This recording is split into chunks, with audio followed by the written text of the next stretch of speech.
Hello बच्चों, स्वागत है आप सबका आपके और हमारे सिलेबस कोचिंग में। पिछली वीडियोस में हमने एटमॉस्फेरिक रिफ्लेक्शन खत्म कर लिया था। आइए अब स्टार्ट करते हैं बेटा स्कैटरिंग इफेक्ट। ये हमारे चैप्टर का लास्ट टॉपिक रहने वाला है बेटा। इसमें हम जानेंगे बहुत सी इंटरेस्टिंग बातें जो आपको शायद अभी तक नहीं पता होगी। जैसे कि जितने भी डेंजरस साइन होते हैं वो लाल रंग के क्यों होते हैं, वो नीले पीले हरे क्यों होते हैं। ठीक है। ऐसी ही कुछ बहुत सी बातें हैं जो आपको जाननी रहती हैं इस चैप्टर के बारे में। आइए जानते हैं। टॉपिक है हमारा स्कैटरिंग इफेक्ट। स्कैटरिंग इफेक्ट होता क्या है बेटा? तो लाइट का डिफरेंट डिफरेंट डायरेक्शन में फैल जाना क्या कहलाता है? स्कैटरिंग इफेक्ट कहलाता है। ठीक है, समझ में आया? ठीक है। अब स्कैटरिंग होती है बेटा इनवर्सली प्रोपोर्शनल होती है किसकी? वेवलेंथ के। इनवर्सली प्रोपोर्शनल का मतलब है कि अगर स्कैटरिंग डालना है आपने तो स्कैटरिंग जो है डिपेंड करती है बेटा लाइट की वेवलेंथ कैसी है। अगर लाइट की वेवलेंथ ज्यादा है तो बेटा जी वो बहुत कम स्कैटर करेगी। ठीक है, जैसे कि लाल लाइट की जो है वेवलेंथ बहुत ज्यादा है जिसकी वजह से वो कम फैलती है। ठीक है, और जिसकी वेवलेंथ कम होती है बेटा सबसे ज्यादा स्कैटर करेगी है। ठीक है, तो एग्जांपल जिसका अगर आप देखेंगे तो इसका एग्जांपल रहने वाला है ट्यूबलाइट।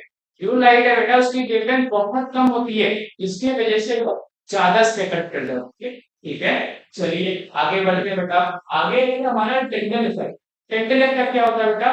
टेंडल इफेक्ट स्कैटरिंग का एक फिनोमेना है जिसमें हम या हमने देखा भी होगा कि जब एक लाइट से सॉरी एक रूम में जब एक छोटी सी जगह से लाइट एंटर करती है तो छोटी सी जगह से आ रही लाइट ही पूरे रूम को रोशन करने लगती है। ठीक है, ऐसा क्यों हो पाता है बेटा? Due to scattering effect. Due to scattering effect कैसे हो पाता है जानिए थोड़ा सा। रूम के अंदर क्या होती है? पार्टिकल्स होते हैं। तो वो पार्टिकल्स जो होते हैं इतने बड़े होते हैं कि वो लाइट को फैलाने के लिए सफिशिएंट। ठीक है, तो जब लाइट आती है तो वो लाइट आने पर लाइट जब जैसे ही रूम के अंदर एंटर करती है तो रूम के पार्टिकल्स जो है उस लाइट को आ देते हैं। तो लाने की वजह से क्या होता है? रूम जो है रोशन हो जाता है उस आ रही लाइट से। ठीक है, इसी को क्या बोलते हैं आप? कैंडल इफेक्ट बोलते हैं। ठीक है, आपने 9th क्लास में भी पढ़ा होगा। कैंडल इफेक्ट जो होते हैं कोलेटस सॉल्यूशन शो करते हैं। ठीक है, जब कोलेटस सॉल्यूशन से लाइट को पास करोगे आप वो सॉल्यूशन जो है अपने आप में क्या करता है?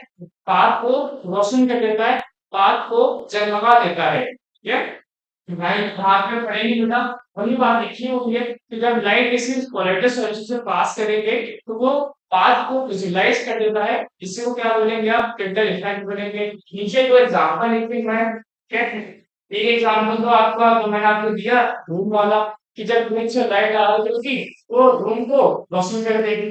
ठीक है, दूसरा एग्जांपल आपका डेंस फॉरेस्ट वाला है। डेंस फॉरेस्ट में जब लाइट आती है तो वो भी क्या कर जाते हैं बेटा? वो भी आपको फिल्टर इफेक्ट देखने को मिलता है। वहां पर भी पार्टिकल्स जो है लाइट को फैला देते हैं पूरे जंगल में। चलिए आगे बढ़ते हैं बेटा। यहाँ से आपके क्वेश्चन बनने वाले हैं। ठीक है, आइए जरा जानते हैं इसको। ये तीन बातें बेटा बहुत ही महत्वपूर्ण रहने वाली हैं। पहली बात तो ये ध्यान देंगे आप कि जिन पार्टिकल का साइज बहुत छोटा होता है वेरी फाइन पार्टिकल्स होते हैं तो वो जो है सिर्फ और सिर्फ ब्लू लाइट को ही स्कैटर कर पाते हैं। ठीक है, छोटे पार्टिकल्स ही ब्लू लाइट को स्कैटर कर पाएंगे और जो मीडियम साइज के पार्टिकल है वो बेटा लाल लाइट को स्कैटर कर पाएंगे। और जो बड़े बड़े पार्टिकल्स होते हैं वो जो बड़े बड़े पार्टिकल्स होते हैं बेटा वो जो है सभी लाइट को स्कैटर कर देते हैं जिसकी वजह से हमें लाइट जो है वाइट नहीं दिखती है। राइट? और जब सभी लाइटें भी स्कैटर हो जाएंगी तो कंबाइन होकर के वापस से क्या होने लगेगी? वो वाइट लगेगी। तो देखने वालों को क्या लगेगा? वो भी ऑब्जेक्ट है कैसा है? व्हाइट रंग का ऑब्जेक्ट है। ठीक है, चलिए यहाँ पे एक बात ध्यान रखेंगे कि जो रेड लाइट की जो वेवलेंथ होती है वो ब्लू लाइट से 1.8 टाइम्स ज्यादा होती है। ठीक है, बेटा इस तीनों पे खास ध्यान देंगे। इन तीनों पे ही हमारे आगे फिनोमेना स्पेस में भी छोटे पार्टिकल इको करेंगे स्कैटर, मीडियम पार्टिकल इलेक्ट्रो करेंगे, तो जो बड़े पार्टिकल होंगे वो सभी इलेक्ट्रो करेंगे। चलिए आगे बढ़ते हैं। हाँ, ये जानने वाले हैं कि जो डेंजर साइन होते हैं वो लाल रंग के ही क्यों बनाए जाते हैं बेटा? तो आइए जानते हैं कि जो लाल लाइट होती है बेटा वो लीस्ट स्कैटर होती है। तो ये लीस्ट स्कैटर क्यों होती है? बेटा लाल रंग की जो वेवलेंथ होती है उस बहुत ज्यादा होती है, तो जिसकी वेवलेंथ ज्यादा होती है वो स्कैटर कम करती है। ठीक है, तो जो लाल रंग है ना, लाल रंग की वेवलेंथ ज्यादा होने की वजह से वो कम स्कैटर करती है, चाहे धुंध हो या फिर कोहरा हो, वो हर जगह बिना स्कैटर करे ही चली जाती है। ठीक है, आगे बात करेंगे कि ये स्काई जो है ये नीले क्यों होते हैं। ये जो स्काई है ये नीले क्यों होते हैं, तो बेटा एटमॉस्फेयर के सबसे जो ऊपर की लेयर होती है ना, उसमें बहुत ही स्मॉल स्मॉल पार्टिकल्स होते हैं। स्मॉल स्मॉल पार्टिकल्स होने की वजह से जब सन से लाइट लाइट आ रही होती है तो स्मॉल पार्टिकल्स जो है केवल ब्लू कलर की लाइट को स्कैटर कर पाते हैं। ठीक है, इसकी वजह से हमें आसमान जो है वो दिखाई देता है। ये बातें यहाँ लिखी हुई है, आप एक बार पढ़ लेंगे। ठीक है, चलिए बेटा आगे बढ़ते हैं। आगे है कि जो एस्ट्रोनॉट है, जो एस्ट्रोनॉट्स होते हैं उन्हें आसमान कैसे दिखाई देता है। जब वो ऊपर जाएंगे तो उन्हें आसमान कैसे दिखाई देगा, तो बेटा जो एस्ट्रोनॉट्स हैं उन्हें जो आसमान है बिल्कुल डार्क दिखाई देगा। अब डार्क दिखने का कारण क्या है, क्योंकि स्पेस में कोई पार्टिकल्स नहीं होते। अब कोई पार्टिकल्स नहीं होते तो लाइट स्कैटर करती है, तो लाइट स्कैटर नहीं करते तो हमें कलर देखने को नहीं मिलता। ठीक है, चलिए, आगे बढ़ेंगे।